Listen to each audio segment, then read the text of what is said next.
Good morning, everyone. I welcome you all to the first track for today on IT ITES.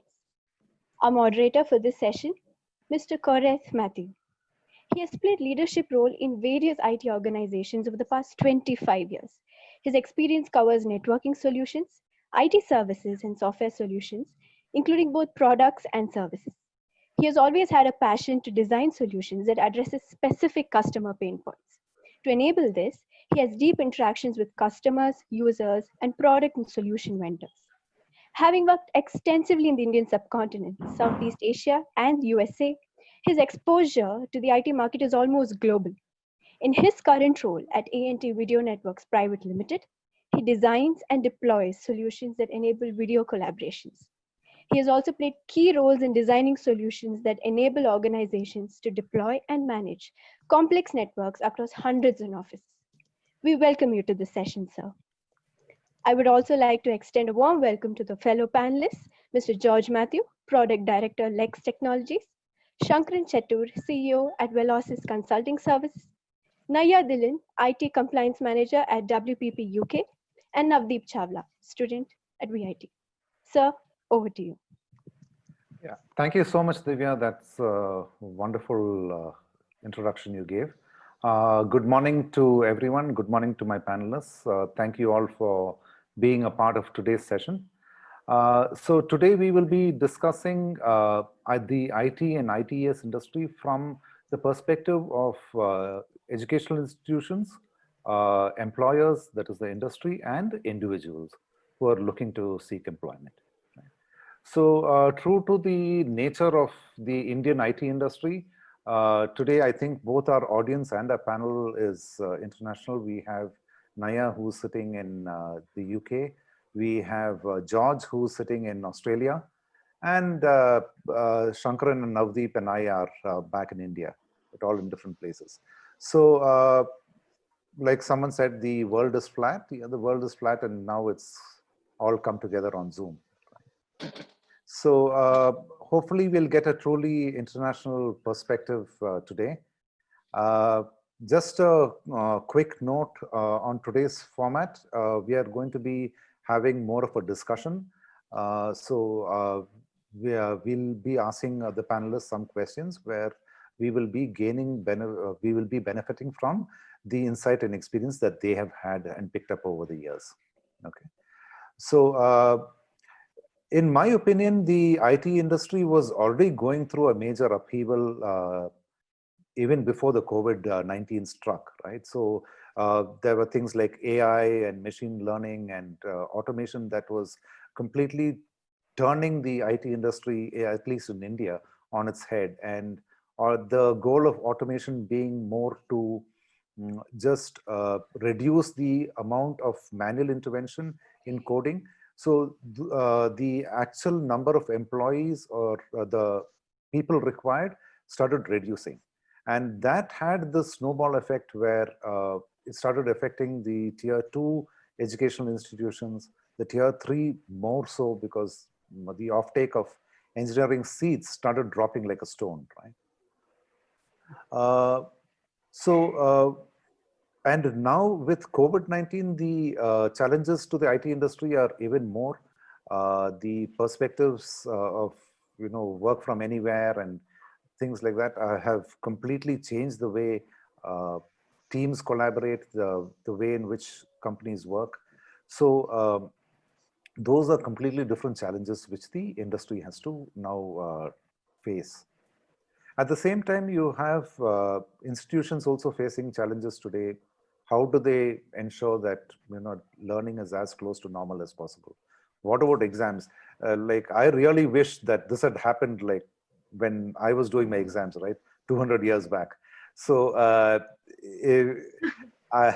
right. So I used to pray for the day when we don't have exams, but that day would never come. And today it's like multiple choice questions, online exams, and things.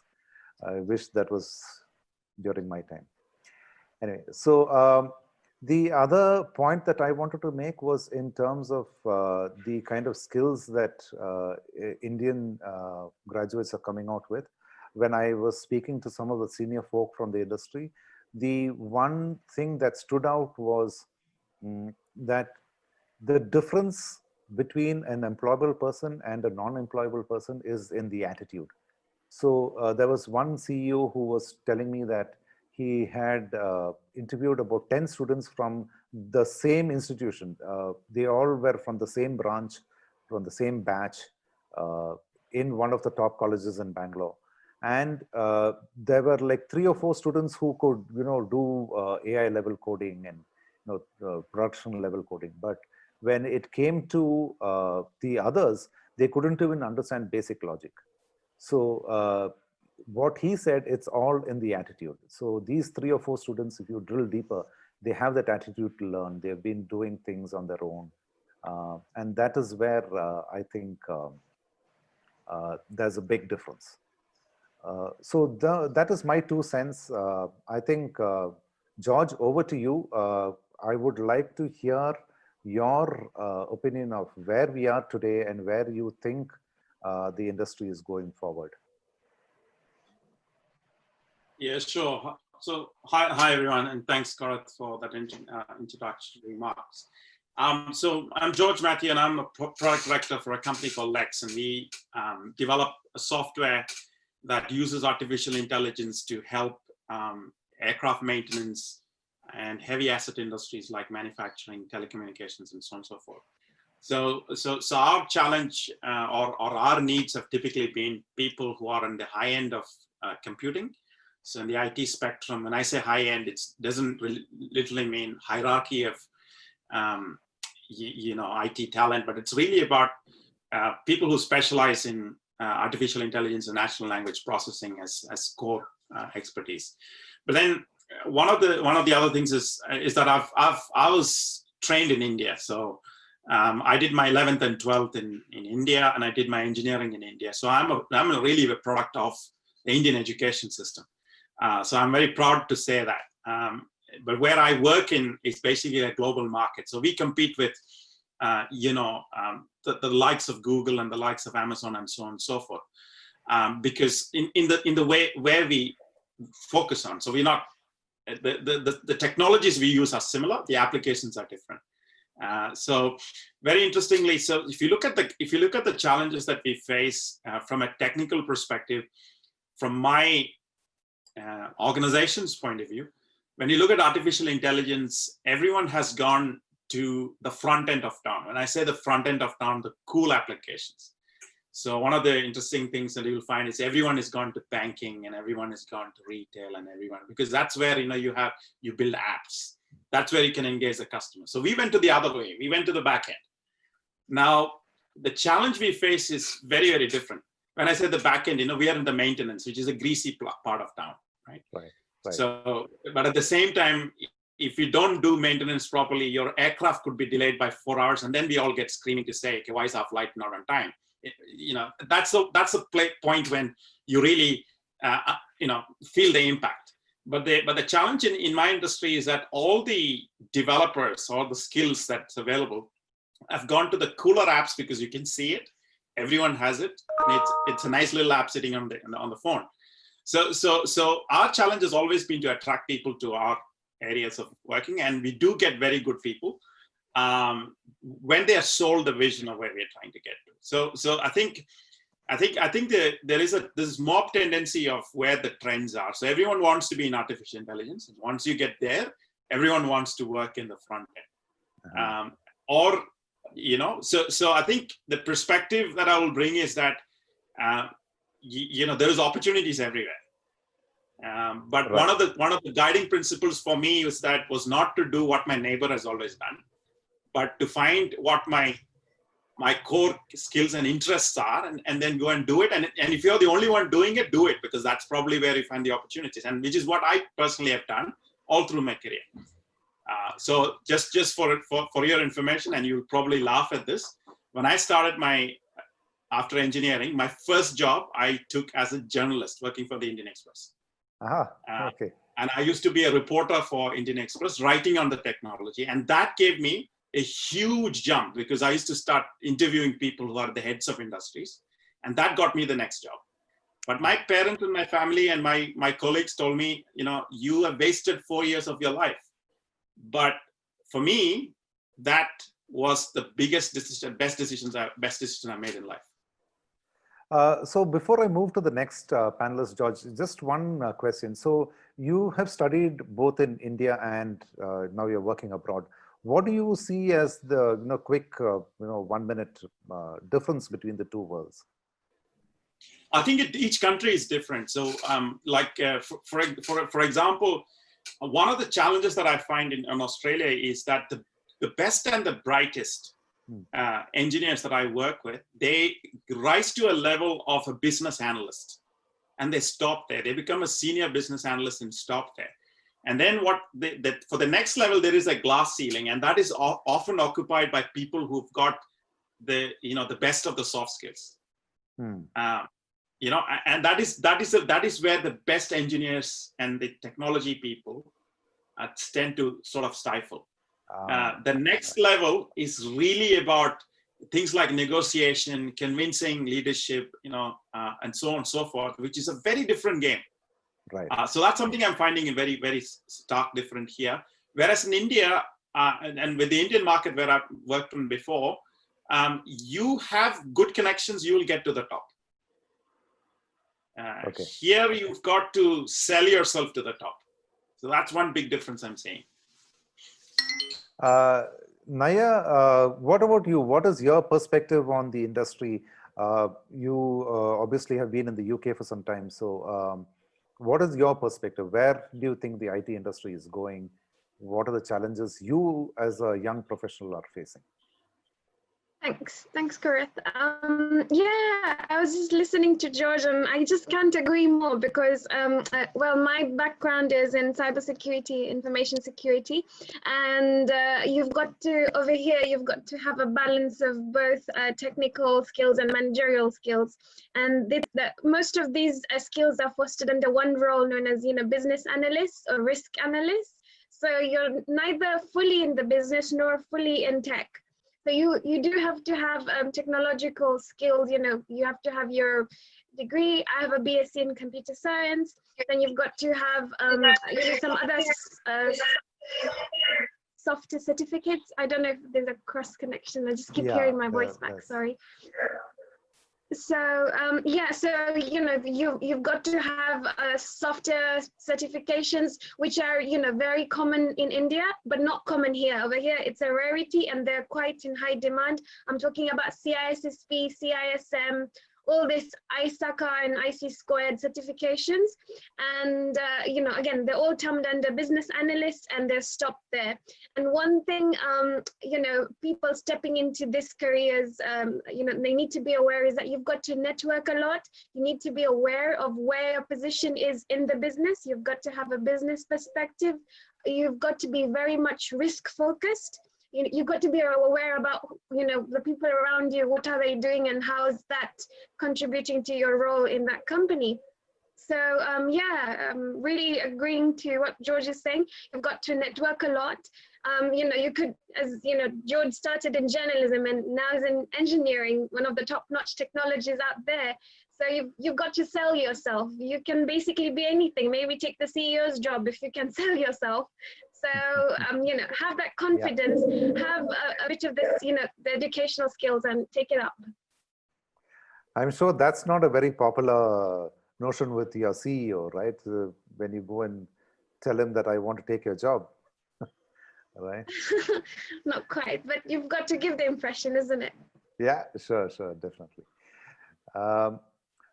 Shankaran, just a quick take from you. So a lot of the, I think both George and Naya have been agreeing that, it's a lot more than just your engineering education, right? So as an educational professional, what is your take on the whole thing? Thanks, Korith. And like how Naya told, I mean, I would like to start agreeing right from where you started, and that's exactly the same thing which I've been seeing. I've been working in the, the skilling industry, the area where the education meets the industry, and that's the piece where I've been working in the last 25 years, trying to skill the college students to get employment and in industries like AppTech and NIIT, who has been actually doing that role in India before this entrepreneurial journey. I mean, working with this in the last 25 years, what I've been basically seeing is technology keeps changing. There are spurts where, some technology which was the technology which was driving the industry suddenly becomes outdated. New technologies take its place. It changes the direction in which the next leap of change is going to come. The next opportunities come. I think even in the industry, in the IT industry space in India, a lot of people who have 10 years plus of experience right now are getting into a mode of learning and relearning, because the direction of companies, the way in which those companies are today moving ahead has completely changed. And I think that's where the point which the employer who was doing interview in campuses told, attitude makes a major impact when it comes to hiring. Skills and reskilling becomes a norm in this industry. So it is not just having an X amount, this X, Y, and Z skills to start. The ability to, at one point of time on demand, unlearn and relearn is very important to this industry. And I think that comes in as an attitude, not just as a nature, and it becomes a very, very important part of the job requirement. I mean, if you look at an employer's perspective. And I think education institutes needs to adapt and inculcate that as a core value in the education process. And I think that's a significant way forward too. I mean, we have this disruption coming because of COVID-19. It is like how Koret was telling, it's changing the way businesses are going to work. People are going to function from here on. Some of them are going to stay. And those changes requires change from a perspective. So I really feel change is going to be the constant, and getting adapted requires an attitude shift. So if, Shankaran, if the main requirements, I mean, other than, of course, all your technical knowledge, other than that, if your main requirement is soft skills and attitude, how do educational institutions even prepare a student like Navdeep for that? A great question. If you really look at the education system for which every education system is currently made, it was made in such a way that there was set of jobs which were available in the market. Say, for example, you have a chartered accountant, you have an architect, and you have a doctor and an engineer, which had a predefined skill set which was required for those jobs. The entire education system, right from schooling to higher education, was actually drafted to create those professionals. But the new generation skills which are there in the market today doesn't come with that kind of a predefined skill set. It needs to have, like what I think Naya rightly told, creativity, thought leadership, innovativeness. Those are the skills which the education system now needs to teach. So from an information, I mean, where on demand you are supposed to produce the knowledge repeatedly, which now Google is doing, and we don't need to have educational institutes to really do that job. It's application of knowledge in practical real life scenarios, which education. So it's a very, very important thing now that the industry needs to connect with education. There needs to be a lot of collaboration which happens. Students needs to understand the knowledge which they are learning, how it is getting practically applied in the industry to make the learning more meaningful. I think it's high time that we define higher educations, we define the school education to get into this new norm, which is going to be, I mean, in my limited thinking, the new way of how educational institutes are going to be relevant. Those who cannot really do that, get stuck, would normally not be actually fulfilling the needs of the industry. Brilliant, brilliant point. So Navdeep, coming to what Mr. Shankaran said, how much of your learning is actually theoretical? How much of it is practical? How much of industry exposure are you getting today? Okay. So if I talk about today's time, where in my particular case scenario being there, you get a hands-on through some of your internships, some of the programs, but that's optional. The institutes in today's time are still not at that level, pushing it to the extent, specifically in India. That's where I'm learning and I can talk about there. So here, I don't see much of a pushover from the institute side. Some students like currently I am working with Amazon and Microsoft as their influencer partners, and that has given me a lot of input towards the industry. So I can connect with the things you guys are talking about. But from the institute side, still that push is somewhere lacking. It is not to the industry level. They have tried to create a practical use case of the knowledge that they are teaching, but that's still not to the level where it's actually used in the industry.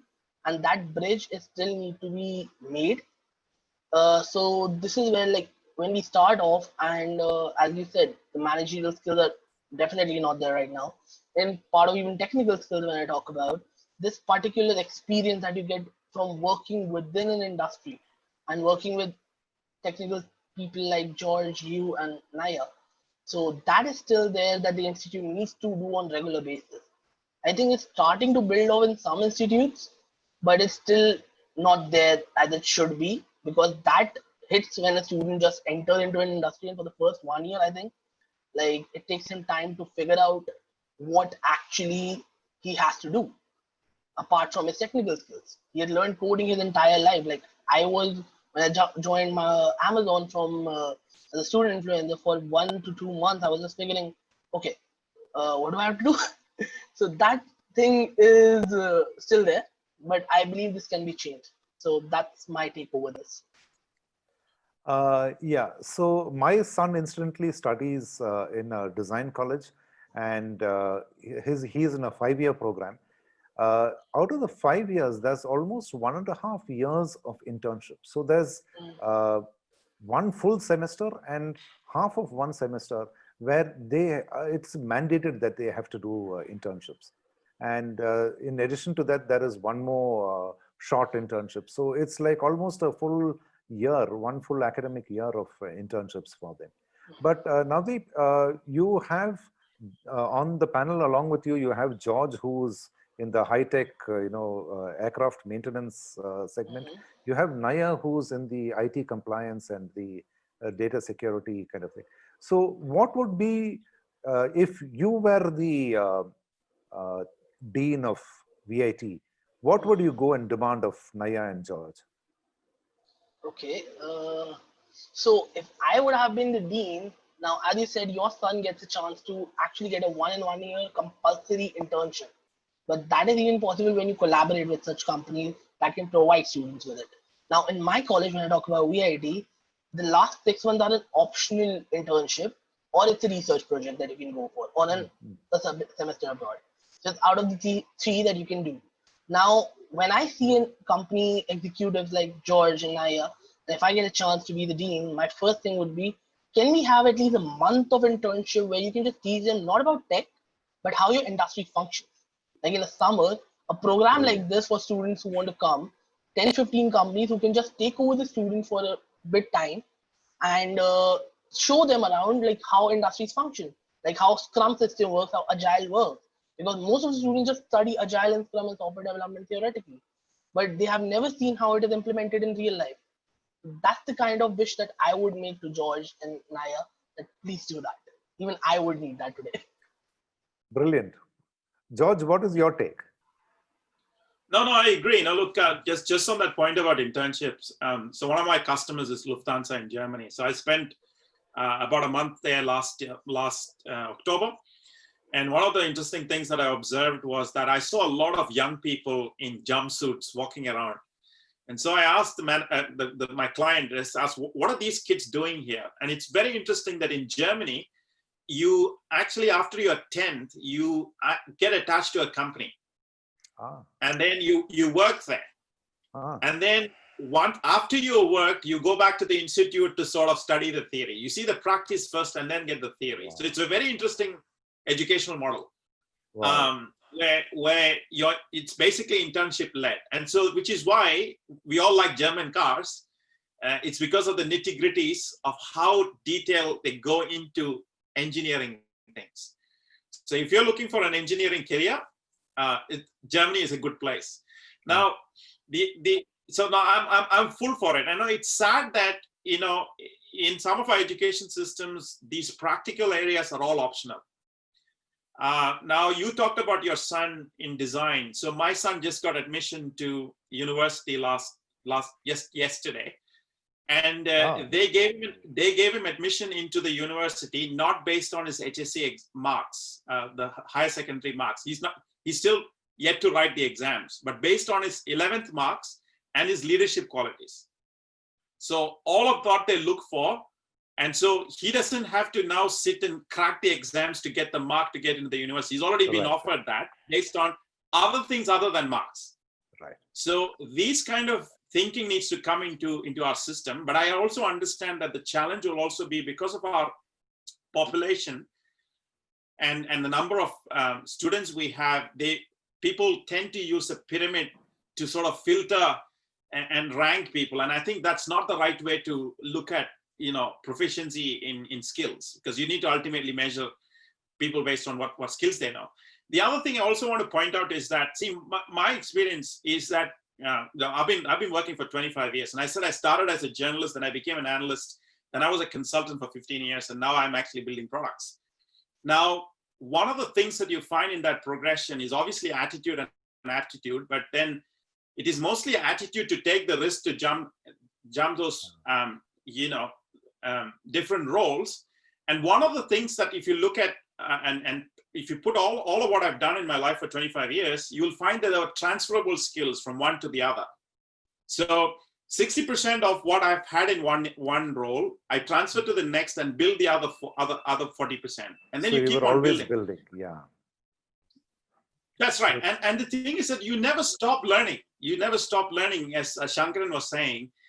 You know, we constantly learn and reinvent ourselves for the next role, and then you constantly sell as well. You know, and the interesting thing is that when it came to products, the reason why I was hired to head the product division was because I had a small stint in designing products before, but then I took a job consciously to build on that skill, expand that, because I was never a product manager. I always done projects, but then to shift that, I took a project deliberately and build that skill and then use that to pivot into product management. So you constantly keep on taking transferable skills. You will not get all of that in day one, but then, you know, you constantly learn and relearn, and which is what all of us need to, especially in times like this. And I can find that people who push their limits are not faced by titles and ranks and positions. You will not be, you know, caught up in that, because you will be. The other thing I'll also lay out is that every company will have a mold and try to fit you in it.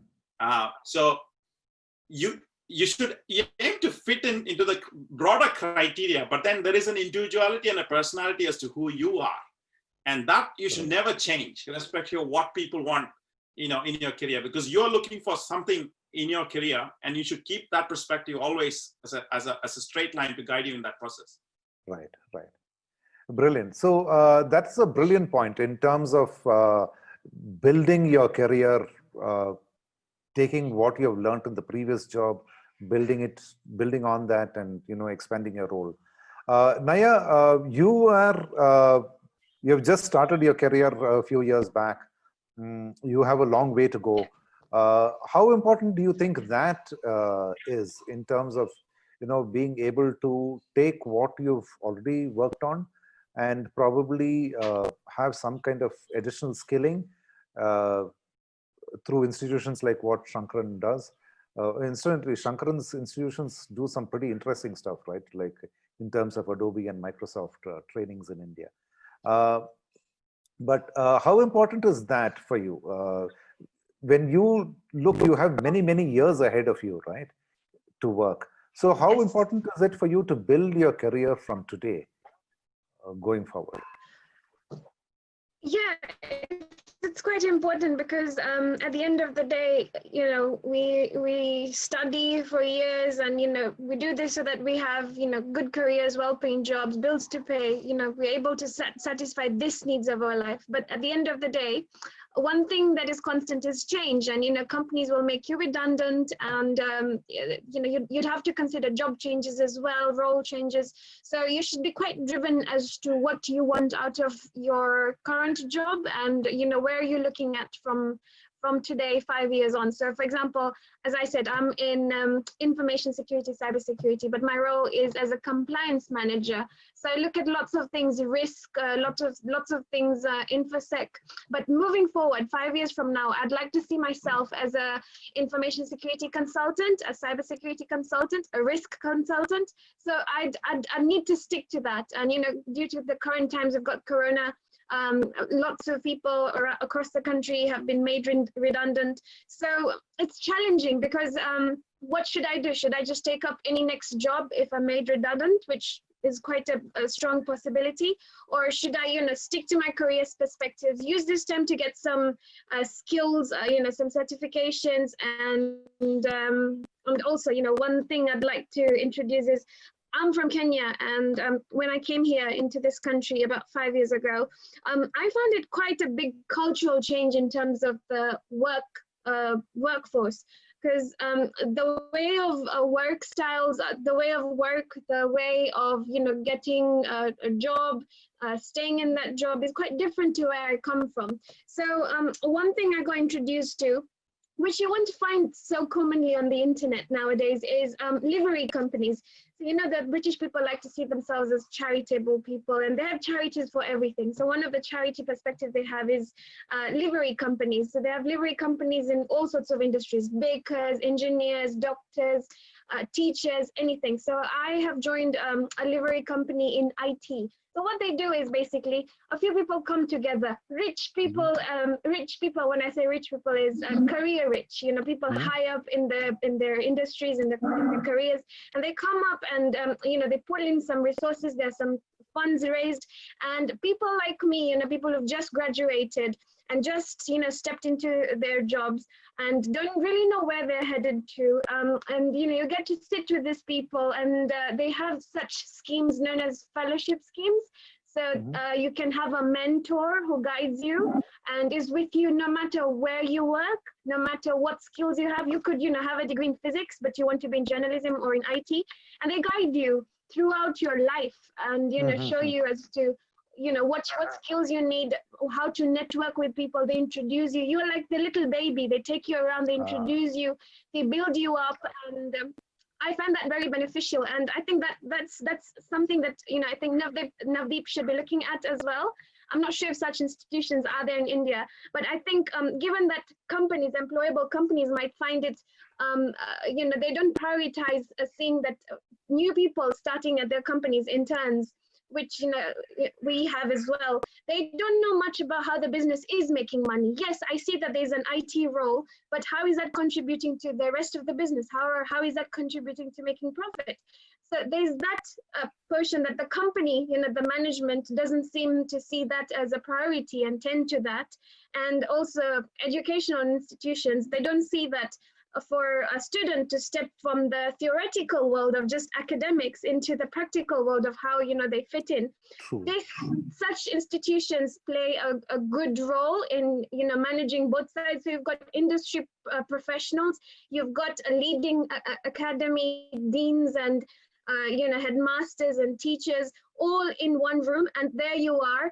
You can speak to both of them, and they guide you, and you know, it's quite something that's important, and you don't find these things common in our social media world, and I think it's something worth considering. So Shankaran, coming to you. So here we are talking about a lot of practical exposure. I think Navdeep and Naya were talking about that. What role can the educational institution do? How should that change to accommodate what these two young people are talking about? good question, correct. I mean, before that, I would like to first say, Navdeep, I really envy you. The kind of opportunities which you as a student today have, when we were there in college, never even could imagine. I mean, if you want to be a billionaire today, while still in college, it's a potential possibility which you have with technology at your fingertips, and an idea can create and make you a billionaire. All were impossible things which when we were in college we could even imagine. I think that's where all these disruptions and everything what we are talking about is coming in, because the opportunity to really become an entrepreneur and not really looking at looking at work is also a possibility which is there. You can create an entrepreneur, a business while you are still in college is a potential possibility which is there.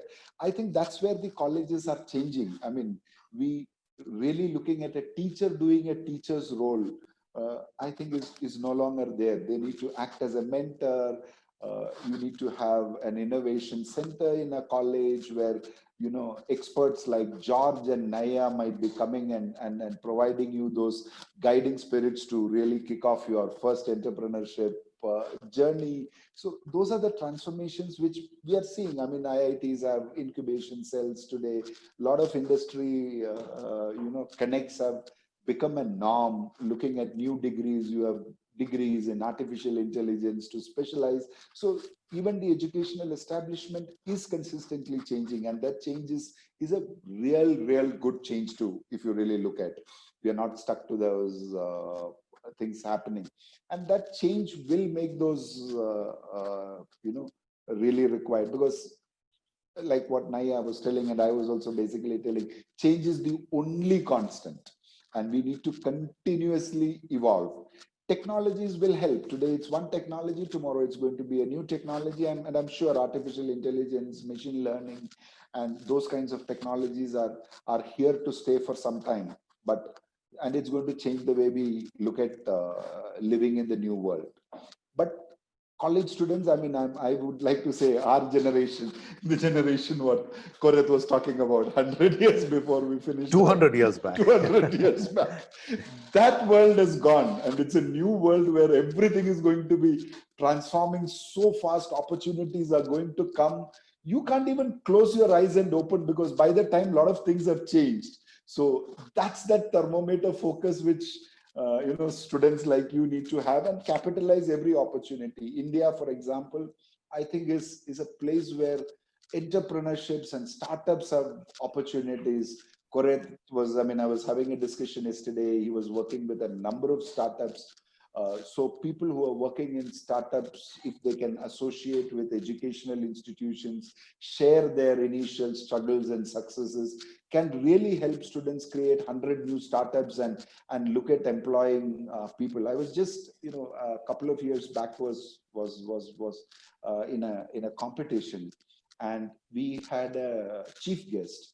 The chief guest was a 9th standard student who was addressing, a 9th standard student who was addressing, who used to go to IITs and speak, give lectures, because he created his first company when he, as a CEO in 9th standard. I do not know whether you are aware of them. Kumaran brothers from south of India, Right. created a company called Go Dimensions when they were in 9th standard and 10th standard, and they had students from IIT looking for internship opportunities in a company. Imagine a 9th standard student as a CEO and an IIT student aspiring to intern with them. The world has changed 360 degrees, throwing out different kinds. So it's just an idea which could really make you a billionaire and create a unicorn, giving thousands of people an employment. And students in colleges can aspire and build such things, which is amazing. The potential possibilities are awesome. You just need to think, and one bright idea, and you have the entire world at your disposal to really make that happen. You have venture capitalists ready to fund that idea. You have technologies at your beck and call today, information available. It's an amazing place where you are. If just those things align for you, I'm sure the world will change. So one of the important points that you brought in was the incubation centers and the centers of excellence which various organizations set up in these colleges, right? That's right. I myself have seen some of them in some of the institutions that I visited. Navdeep, what about the place where you are studying? Is that a big thing? Is it? Yes, so I know about these incubation centers, and even in VIT we have one.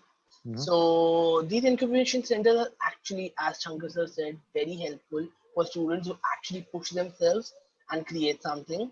And there have been companies, and constantly there are internships hiring. And even recently, I was reading about it. There is a weekly update from all these. So apart from that, I'd like to add on to this. There's a new culture of hackathons. Like in India, it's proven. So hackathons are something that have changed the entire perspective of all juniors like me. And they are the ones that start off with this idea. As Sir said, once you have an idea, but the hackathons are the thing that are actually pushing these days to make ideas. And then they eventually end up into these incubation centers where they are. Or even to start off and get into these incubation centers, you need to have the idea and the construct for it. And to spring that spark, I think hackathons are the thing that are playing the major role in today's time. I have participated by now till in 5 to 6 hackathons, one internationally, 2 nationally, and all of them have been a great exposure and experience where you see different kind of students working on different technologies, and that's the kind of exposure that needs to be brought up more, and a pathway needs to be created from those ideas to the incubation centers to starting off on their own. This is something that is really helpful in our time. I agree with Shankar sir that yes, a student does have the potential to be a billionaire if he has a really good idea and if he follows the right path, if he is known to that path though. That is something that is a must. And what is the role that the educational institution can play in making sure that the idea is, taken forward? Okay, so education system, some of them have already put this into a play, but there still needs to be there more because the ideas that actually get forward need to provide a certain kind of, how do I say this, achievable stance. Like they have achieved somewhere in hackathon and something, and they see the potential. Only then the institute invest their money.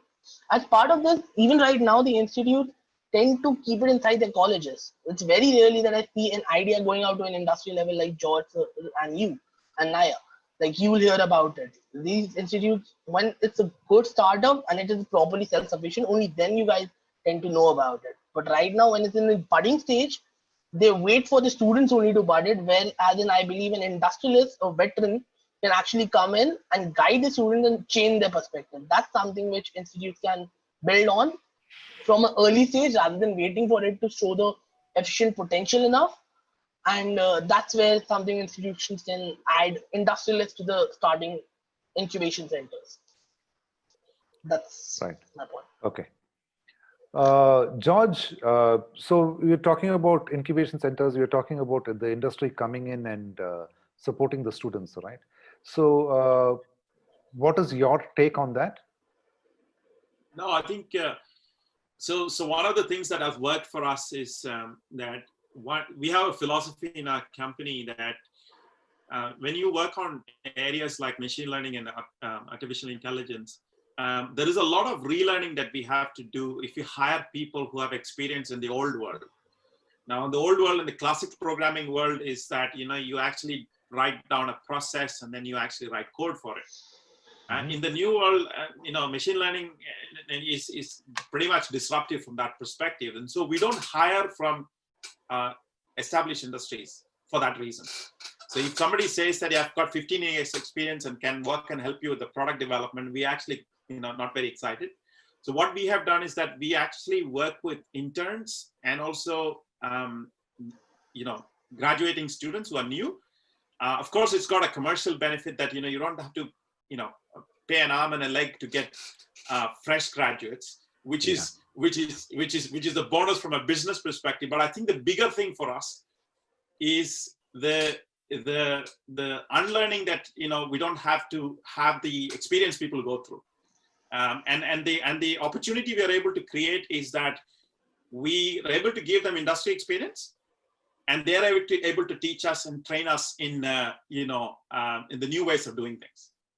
And so it's a win-win for us that way. So most of our the brightest developers that we have on our team are computer graduates fresh out of college, and I can't tell you how brilliant they are, because the more I work with them, I'm so excited with learning from them, because it actually fundamentally changes my own thinking, right?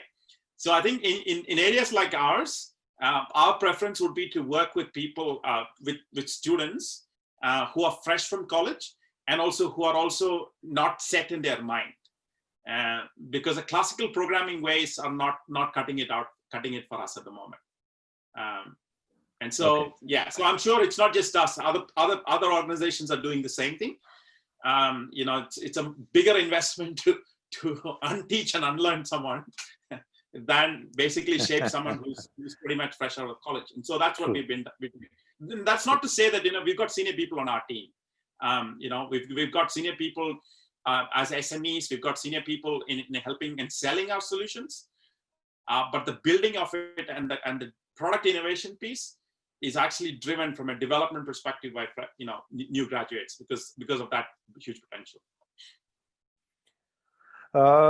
Naya, there is one question which is actually quite relevant to what points we were discussing so far. So the question is, what are the key traits for young software engineers to enter international markets and job roles? I think that Naya can take that. Yeah, sorry, could you repeat the question for me? What are the key traits for young software engineers to enter international markets?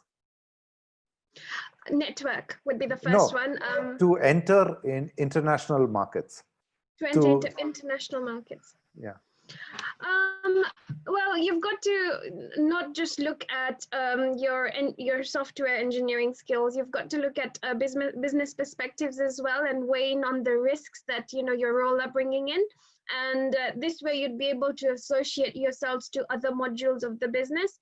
I think also you've got to keep an eye on the government legislations. So nowadays, everything coming up with building software products and working on maintaining them, giving access to people, selling it as a product. There are bits and pieces of legislations fitting everywhere. So you might be able to contribute to that, and really once you're just fresh from your college, you'd step into this company and do your job. But there would be that compliance notion that what you're doing is not really fitting, because how you did things back at home are differently to what the nowadays we've got PCI DSS, ISO 27001, NIST frameworks. All these frameworks have different demands depending on the company you're working for, the industry you're working for. So you've got to keep an eye on that, and make sure that what you're doing is sticking onto that, because you might be doing your job and then the company fails their audit, and that would lead to disastrous effects on the company. So that would be one thing to look at. Navdeep, question for you. Okay. The lead up to that question is, what is your favorite country to work other than India? Where would you ideally like to work? Say Australia. Australia, George. No, I believe Australia is a good country to work. I would not deny that. I would love to work there. But actually, I would like to work in a European country like Germany. As an engineer, I know that how tech is built around there. I have seen some live sessions over there. And it's actually crazy kind of development that is going on around the European side.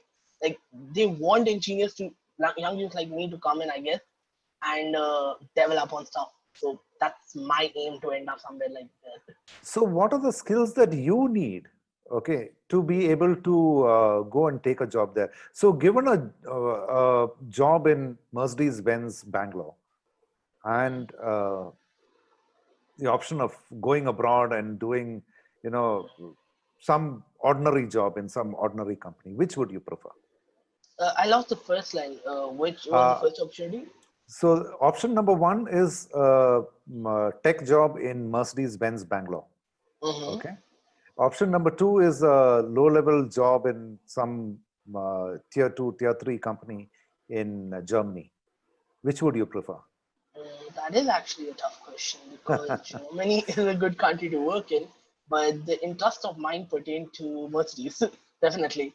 So it depends on the perks and everything that need to be a proper analysis, like where would I grow as a person? Like as Naya said, you cannot just inhibit yourself to a technical perspective. You need to grow in the industry. So that a pro and con list is a must to make. And until I analyze it properly, the ordinary job that I'm getting there would actually end up like George started off with being a journalist and ended up being a tech director of a company today. And that's how I need to assess my path as well. That if this job gives me an opportunity for a time being to actually get into a country and understand the ways of that country and still keep me in touch with my technical skills in one point which I can switch my role. So that is definitely what I'll be looking into. Otherwise, I would tend to stay here in India, understand the Indian market, grow as a technical person, and then look abroad and skill up my skills. So both pros and cons would vary after knowing the opportunity that I have in hand. That needs to be there, and then a sensible choice needs to be made. Yeah, can I jump in there? I think Sure, George. So one of the things that we haven't spoken about is fulfillment. I think whatever role that you take, you need to be fulfilled in it. Because I think in the early stages of your career, you can make the mistake of going by the pay and going by maybe the label and the title or the greatness of the organization.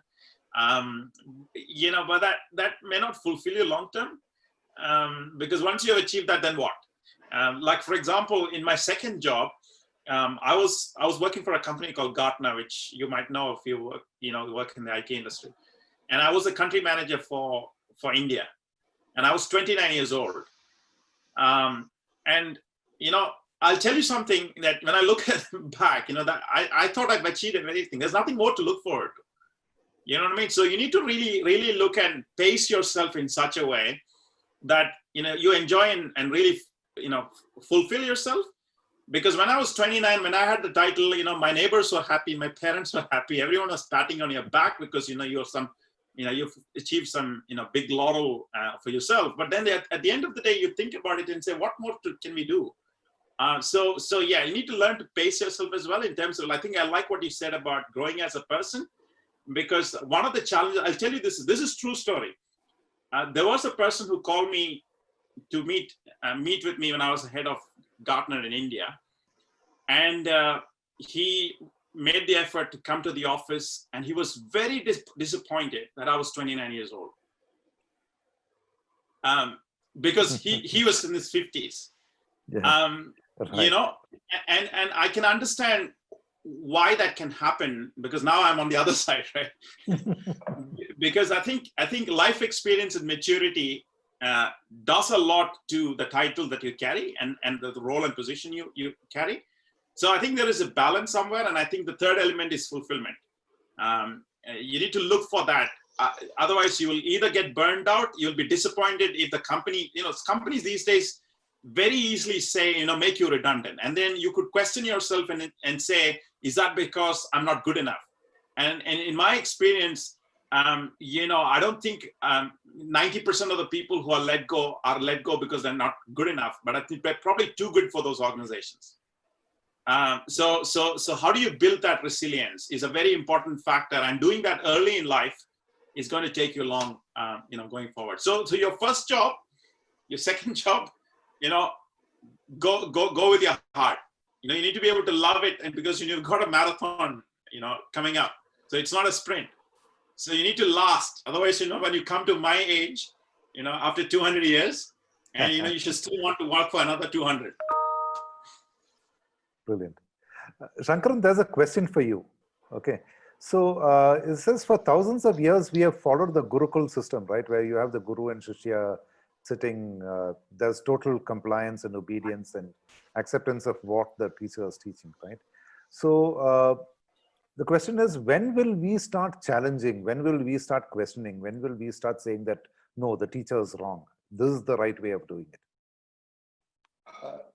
Correct. I think that's already started.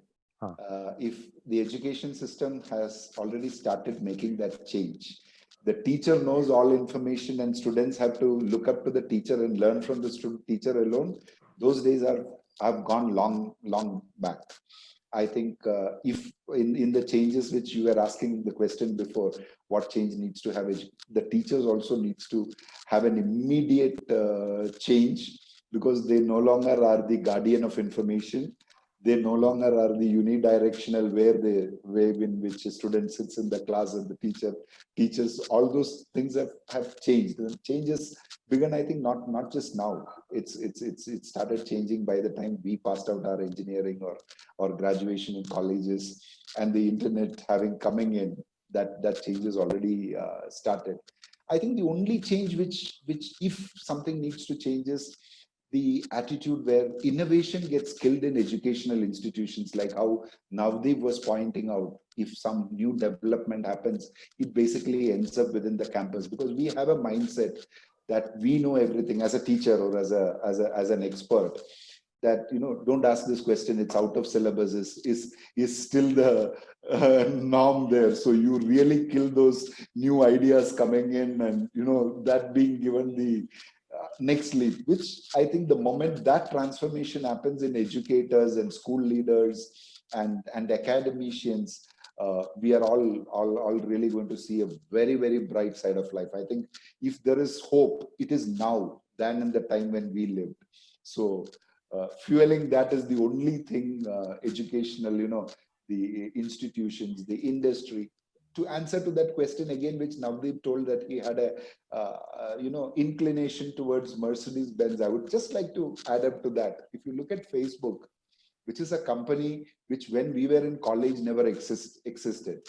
The only thing which Koret did was a small company in size. It's just a mind frame where you get positioned to that small size. That small company, when you know, Facebook was a big company and had that valuation, it just had 50 employees.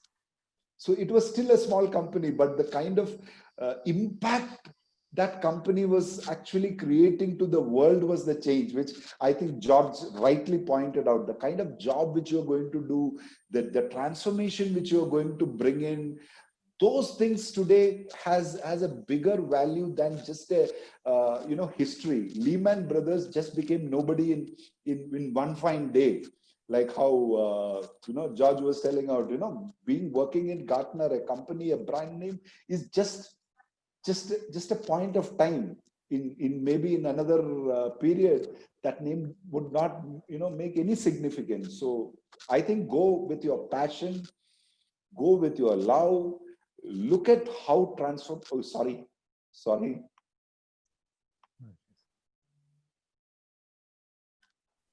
Yep. Big fish in a small pond or small fish in a big pond. Yeah. That's what he's saying. Yeah. True. Naya, last statement from you. I think we have just got another couple of minutes, so 30 seconds from your opinion. Yeah. Of what Mr. Shankar has just said? Yes. Go with your passion. Overall, go with your, but do also, you know, do also have a routine, be disciplined, you know, stick to what you want, and, you know, climatical changes like COVID and, you know, being made redundant and all of this will happen, but, you know, you need to be disciplined as to where you're going. I think moving forward, that's important. Okay. I think we are almost out of time now. So we'll have to wrap up. So just some closing statements from my side. So I think what we have discussed so far is that the attitude towards your education, that is really important. And that is something where I think educational institutions can make it more interesting by, you know, doing things in terms of internships and centers of excellence, incubation centers, you know, things like that, where the industry and the institution can meet on the campus of the institution, so that the individuals can then benefit from direct interaction with the industry. At the same time, a lot of emphasis on practical exposure to students even before they graduate, in terms of going and working in an organization seeing how that organization functions, could be manufacturing or IT or anything, but seeing how, say, a Scrum or Agile works in the real life, that is something that's going to make a big difference. So internships, industry exposure, upskilling, building on what you have already developed. These are some of the things that I think young professionals need to start focusing on. Any comments to add from either George, Shankaran, or Navdeep? I think you have summarized it perfectly. So from my side, I think there's nothing more. You really George? summarized all. No, I think I'll summarize it by, from my point of view, it's aptitude versus attitude, right? And balancing that through. And I think you need to build that going forward. Have a North Star that is your own, not somebody else's. And then, build on that and forget about, size and big and small and titles and all of that. I feel that, we should be bigger than our jobs at the end of the day. Because jobs don't define us, careers don't define us. Who you are as a person should define what careers you do. And there is a saying. That was wonderful. Yeah, Australians have got a saying that we don't live to work, right? We the other way. We work, to basically pay our bills, as Naya said some time ago. So that's pretty much what I would say. Navdeep, any last 15-second statement from you? Just keep growing. I guess as a student, that's important. That I believe, and I try to be better than what I am yesterday, not in just tech, but in every aspect I can be. So that's all. Important point. Be better than what you were yesterday. Okay, thank you so much. It was a wonderful conversation. I really enjoyed it. I don't know about the rest, but I thoroughly enjoyed this past 1 hour. It was good interacting with all of you. Divya, over to you. Sure. So I would like to thank all the panelists for sharing their wonderful insights on this session with the youth.